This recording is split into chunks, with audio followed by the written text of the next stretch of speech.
Hey, hey. Hi, guys. I thought this one needed a part two. If you didn't get to see part one yet, there is a free link right there in the description box. I left all the cards as they were, so we're just going to jump right on into this. You'll definitely need to watch part one before you get here. Otherwise, it might be confusing as to what's going on, all right? Because we're not going to recap. Just going to leap on in. So, as this character is so very nervous about offering this new beginning, that's what I want to talk about in this one, and we'll look at the Queen of Pentacles a bit. Tell me about that offer of the new beginning. The Chariot.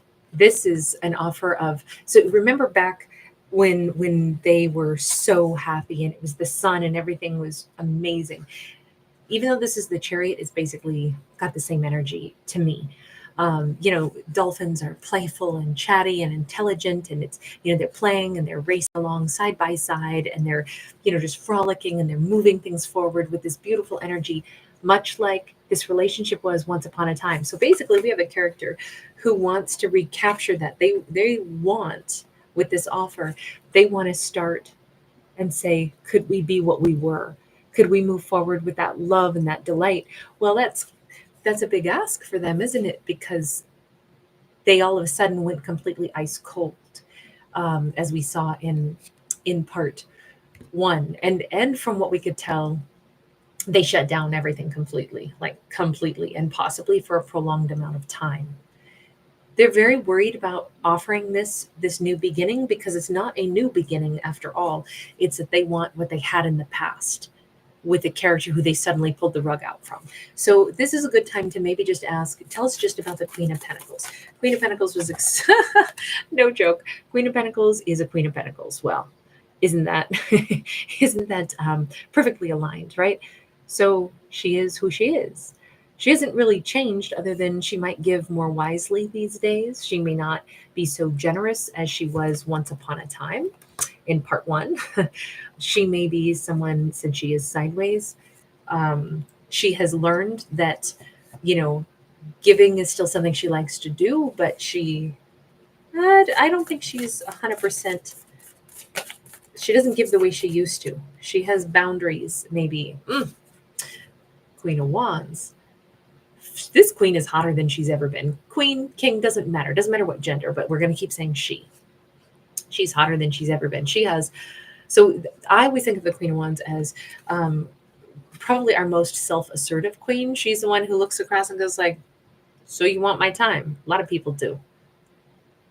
Do I want to give you my time is the question I ask myself.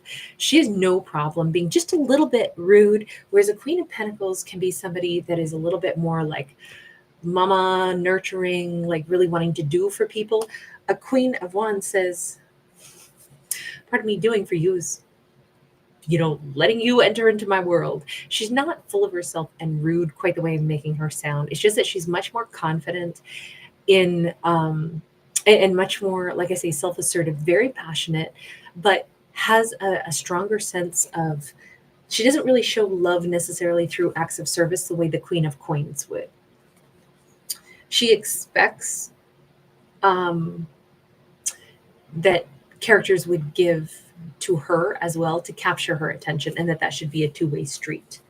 So our Queen of Pentacles is not she's not what they remember her being. She's healed, and she emerged as still a strong energy of who she used to be, but with an upgraded version of a more she's really healed something in herself that maybe she needed to moderate. The tendency maybe toward a little bit of overgiving. She's learned how to pull that back. She still wants to give, but she's going to be pretty picky about who she gives that much to.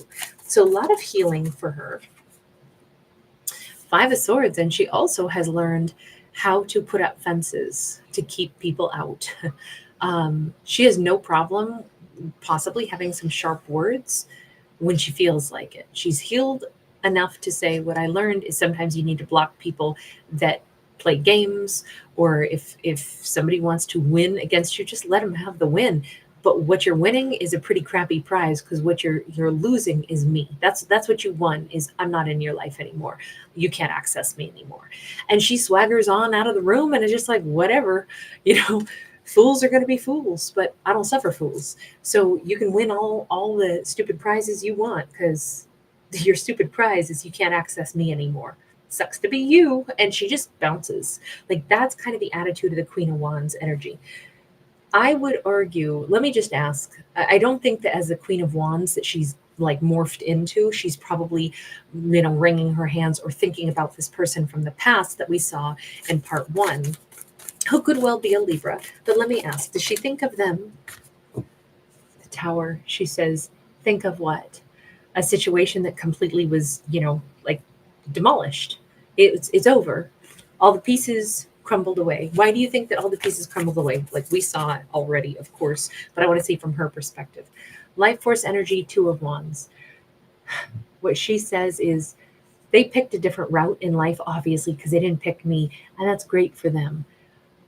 Pick the person you need to be with. I'm not crying over the person from my past who clearly must have chosen someone over me. Good for you. I hope you're growing. I hope you picked whatever path you needed to. Awesome. Everybody goes the route that they need to. Don't do me any favors of, staying with me when you wish you were somebody else. Good for you. Maybe you grew a pair and you went after what you really wanted. That's awesome. But it's over with me. So she's got kind of I don't know if that comes across as me being like rude. I don't mean it to sound that way, because there isn't any venom in these cards. There's acknowledgement of exactly what happened. Somebody was indecisive about me, so they went a different direction. That's why things ended with me. They went a different direction because that's where they felt they could grow the most. I don't know if that makes sense. She's just kind of like taking it on the chin, is what it feels like here. And she's saying, I'm not going to chase people around, but you don't have to be rude to me in order to get rid of me. If that was your win, is you suddenly wanted to disrespect me and leave, I guess that made you feel good to disrespect me that way, so then you could leave. Now remember, in part 1, what we saw is that they had withdrawn their energy in kind of a brutal way. They just went from, oh my God, we're so happy, you're so wonderful, this is going to be so great, to, well, I don't really know. And then they kind of changed into this like version of themselves that she didn't even know who they were. And then they did like full stop, and then they wanted to go really slow, and then instead it was nothing.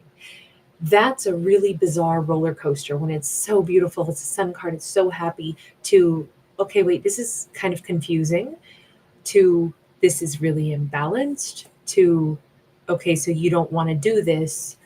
You just want to go slow, but you don't want to do anything. That's what they did. These are all their cards, but they did all this because of the 2 of Cups and because they got all stirred up and system overloaded, but they never told her that.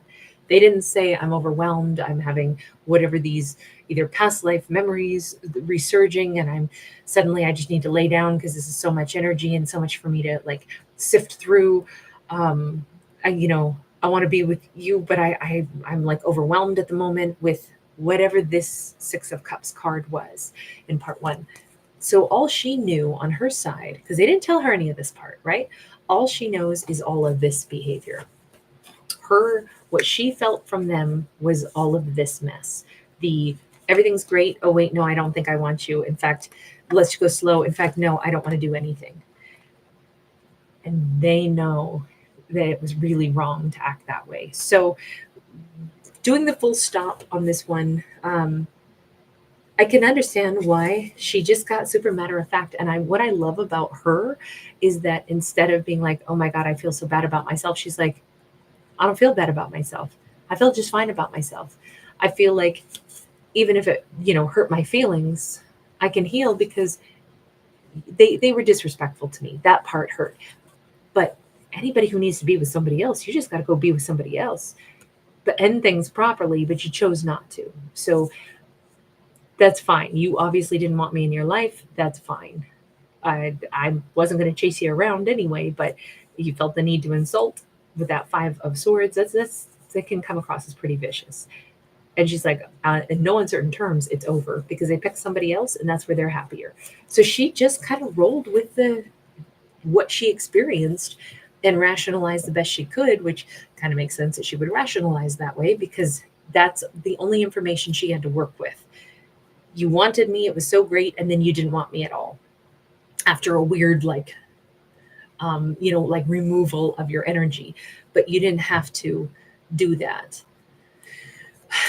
You didn't have to cut me off, take take your records back and change your number and pretend that we were nothing. However that song goes.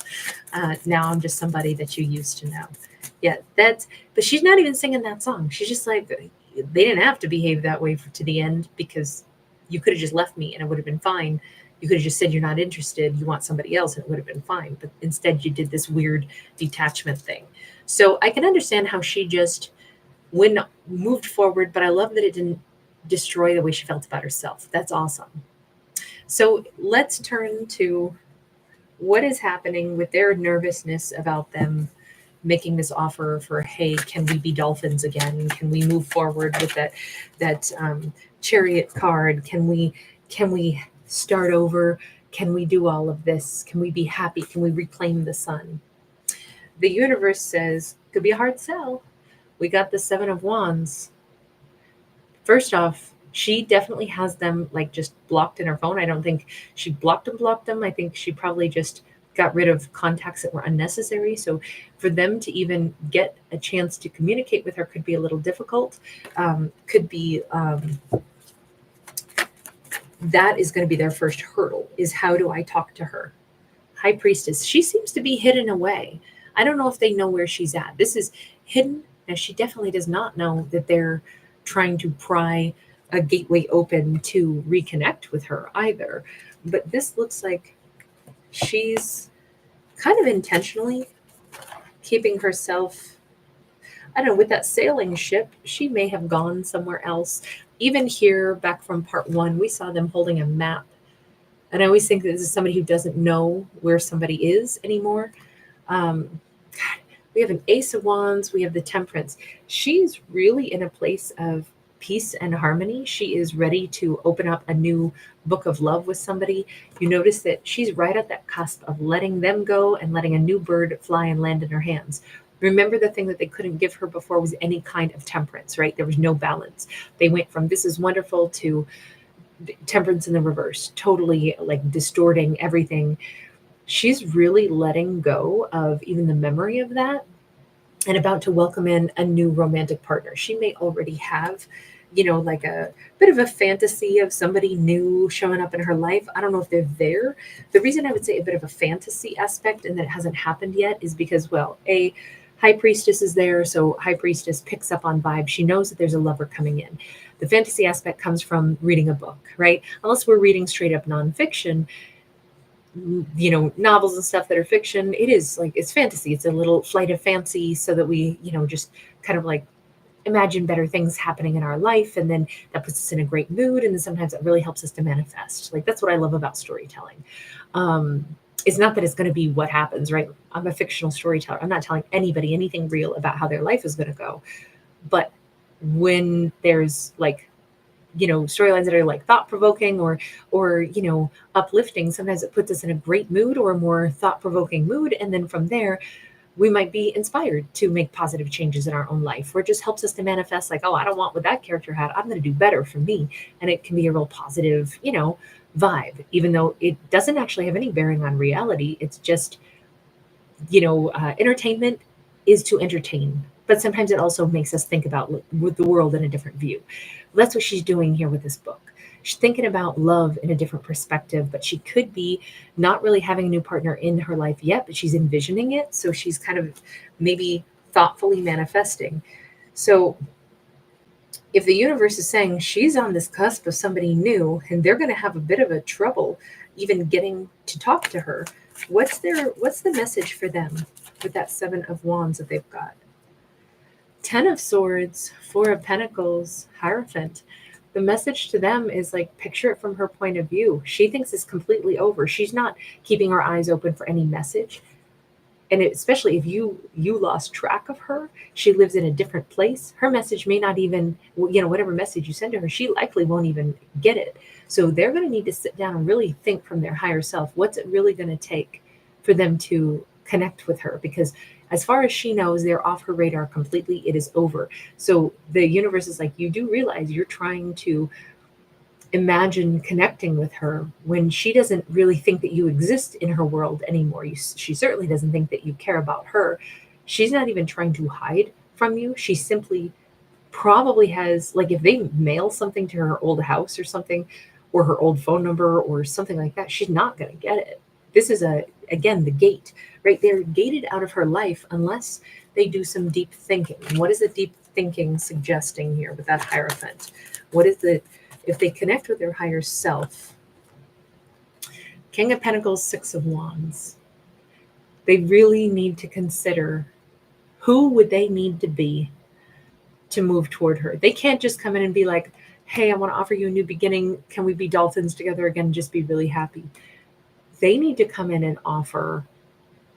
They think she's a Queen of Pentacles. What would a King of Pentacles look like? They need to be the mate that they should have been to her before. So what would a King of Pentacles do? They wouldn't do some petty little, let me send a message and then see if she responds to my text. When you played a game like this, she ain't responding to you, even if she does get it. You know, don't do minimal effort. They need to, they probably need to be very extravagant, and they need to move forward with supreme confidence. I'm going after this person because I love this person. I'm going after this person because she is that important to me. I want a new beginning. I need to set things right. I have to do this, and I need to act with confidence, and I need to be the partner that I should have been before, but I wasn't ready to be because I need to step back from everything. But unfortunately, I didn't say any of that. I just left her shipwrecked. You know, now of course, she's not waiting for me. Of course, she's not watching for any messages that might come through. She's not even going to get my messages. I need to take sincere action, devoted action, and do something. That's what the universe is suggesting to this character. Knight of Wands, put themselves through the ring of fire. Do the brave thing. If you have passion for somebody, do the passionate thing. That's probably the only way that they're going to get a chance. Wow. The universe keeps upping the ante.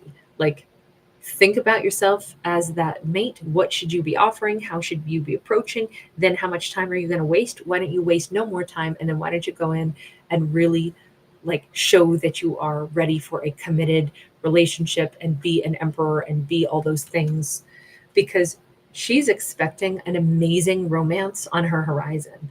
She's envisioning that for herself. So especially if they come back in half-hearted, she's going to be like, oh yeah, not only are you somebody I don't think about anymore, but I definitely am not envisioning somebody coming into my life being, kind of like weak-willed, or, the person who hurt me is now going to show back up with this little text message. Yeah, trust me, not interested. She's been envisioning an amazing, passionate, fabulous romance, something huge. So they have to, if they're going to come back into her life, they probably have to be something huge, something like emperor-like. They have to blow their old behavior out of the water. They have to win her back over, and they have to be more than who they ever were before, where she's probably going to be like, yeah, no, I've actually already envisioned someone much better, and I know that that's coming forward for me.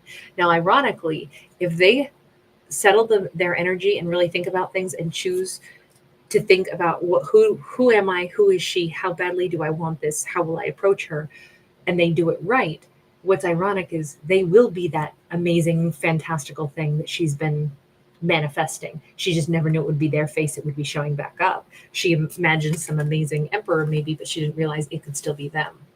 I'm going to leave that one there. There's a lot to think about on that one. Thanks for hanging out. Thanks for giving it a thumbs up.